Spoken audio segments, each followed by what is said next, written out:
ভিডিওর এই অংশে থাকছে পিয়াইন নদী ও পাথর, ডাউকি ব্রিজ ও ঝর্ণা এবং মায়াবী ঝর্ণা। আর সামনেই যে শহরটি দেখতে পাচ্ছেন এটি হচ্ছে ডাউকি শহর।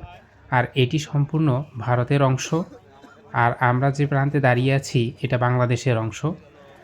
আর মায়াবী ঝর্ণা দেখতে আমাদেরকে আরও নিচের দিকে যাইতে হবে। আর এটা হচ্ছে ডাউকি শহর। 0 পয়েন্ট থেকে ভারতের ঝুলন্ত ডাউকি ব্রিজ এবং মেঘালয়ের সবুজ পাহাড় ও জলপ্রপাত দেখা যায়। আর এখানকার ভিউটা কিন্তু সত্যিই অসাধারণ। সামনের সম্পূর্ণ অংশ জুড়েই বিশাল বিশাল পাহাড়। আর এটি হচ্ছে পিয়াইন নদী। অন্যান্য সময় এই নদীর জল স্বচ্ছ থাকে, তবে এখন যেহেতু বর্ষার মৌসুম তাই নদীর জল ঘোলা হয়ে গিয়েছে, যার কারণে নিচে যে পাথর আছে সেটা স্পষ্ট দেখা যাচ্ছে না।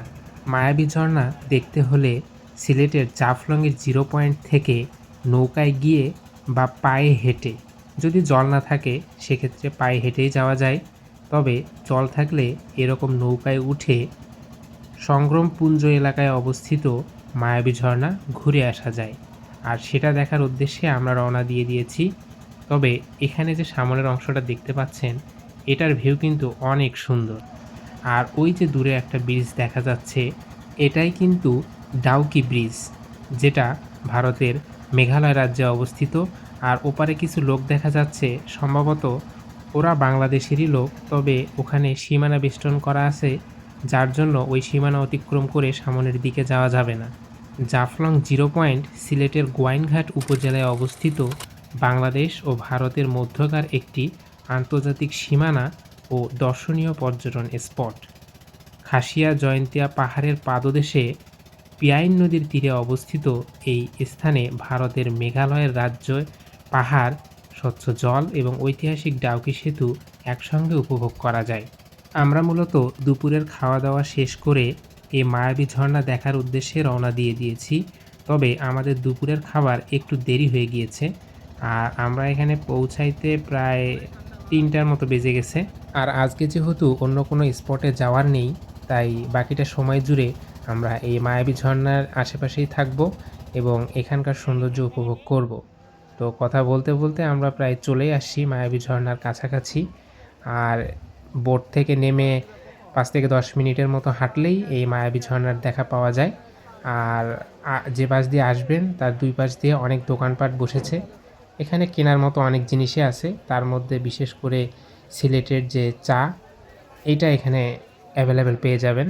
মায়াবী ঝর্ণা কখনো কল্পনাও করিনি যে এই জায়গায় আসতে পারবো। তবে অন্যান্য সময় মোবাইলে যে ভিডিও দেখা যায় সেখানে অনেক সুন্দরভাবে এই মায়াবী ঝর্ণাকে উপস্থাপন করা হয়। তবে এখানে এসে যা দেখতে পাইলাম, পুরো মানুষের ঠাসাঠাসি অবস্থা, একটা জায়গা নেই যে যেখানে মানুষ নেই।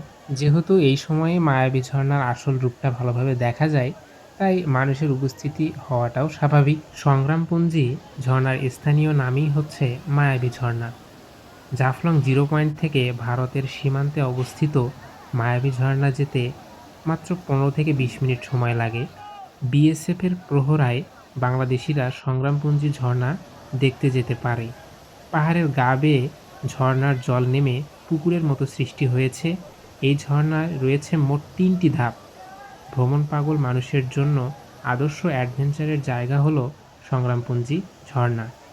ঝর্ণার 3য় ধাপে রয়েছে একটি সুড়ঙ্গ।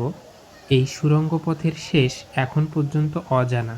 পিচ্ছিল পাথুরে পথ পেরিয়ে ঝর্ণার সর্বশেষ ধাপ যেতে চাইলে অবশ্যই সাহস ও বাড়তি সতর্কতার জরুরি। যদিও আমি এত উপরে উঠিনি, আর অন্যরা অবশ্য অনেকে গা ভিজিয়েছে, আমি ভিজাইনি, যার জন্য এসব বিষয়ে আমার তেমন একটা কৌতূহল ছিল না। আর নিচ থেকেই এর সৌন্দর্যটা উপভোগ করতেছিলাম। আমার ব্যাচের এবং ডিপার্টমেন্টের অনেকেই সঙ্গে করে জামা কাপড় নিয়ে আসছিল এখানে ভিজবে বলে।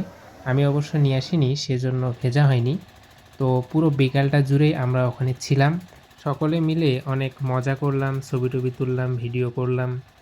আর যেহেতু সন্ধ্যা হয়ে আসতেছে, আর সন্ধ্যার পর যেহেতু ওখানে থাকা যাবে না, তাই আমরা ওখান থেকে বোটে করে আবার জাফলংয়ে যে 0 পয়েন্ট সেখানকার উদ্দেশ্যে রওনা দিলাম।